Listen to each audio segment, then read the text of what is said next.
Thank you very much, Mr. Chairman. I represent the border state of Arizona, and I've heard time and time again from frustrated mayors, county executives, heads of nonprofits, business owners, and especially law enforcement about the disastrous effects of the fentanyl trafficking in our communities. It is devastating. And not only do these local leaders feel they're not getting support and resources they need from the federal government to tackle the problem, they are shut out of the conversation. These are folks on the ground with deep knowledge and expertise, and it's a rich, untapped resource. This legislation, the American Cooperation with Our Neighbors Act, tasks the Department of State and USAID with improving cooperation and collaboration between local leaders and agencies on both sides of the border. We know fentanyl is trafficked into the U.S. largely from a single source, Mexican cartels. Seizures along the southern border have been rising for many years, but it's clear to anyone paying attention that the pace is accelerating rapidly. This Congress has provided more funding to law enforcement and to the Border Patrol and modernized infrastructure at our ports of entry where most drugs are trafficked through.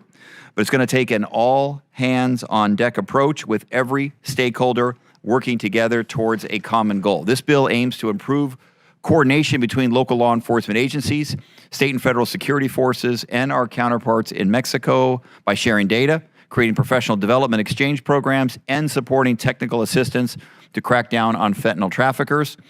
I've seen this sort of interagency collaboration work firsthand.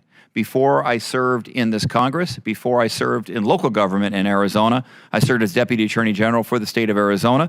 We took notice that cartels were using quick, anonymous Western Union wire transfers to launder money they made trafficking narcotics. So we got to work, and that office created the Transaction Record Analysis Center, or TRAC, that law enforcement across the Southwest can use to investigate and interdict the money laundering activities of national and international criminals and to mitigate the violence associated with smuggling activities that fund these organizations. And it has been incredibly successful and was recently instrumental in a 3-year drug bust operation leading to the seizure of over 4.5 million fentanyl-laced fake prescription pills, 66 kilograms of fentanyl powder, $2 million in cash, and nearly 50 firearms. But this bill goes well beyond subnational law enforcement cooperation. It'll also improve coordination between the federal government and local leaders, businesses, hospitals, faith-based organizations who are working to combat the fallout from the epidemic, like organizations treating substance abuse or creating alternatives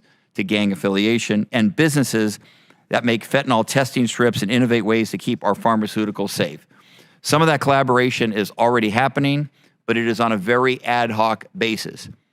This bill creates the space for sustained and strategic collaboration to fight the fentanyl crisis, ensuring that we are using our resources and vast knowledge of our local communities wisely.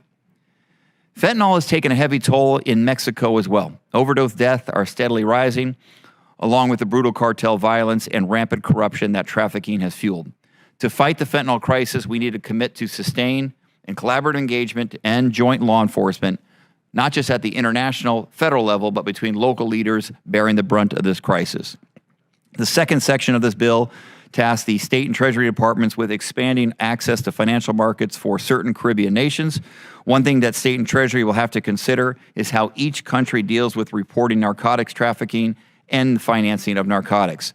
This study will help us better understand how we can cooperate with our third border and how we can incentivize collaboration on drug trafficking. So I hope I can count on the support of my colleagues on both sides of the aisle to advance this important legislation. I yield back.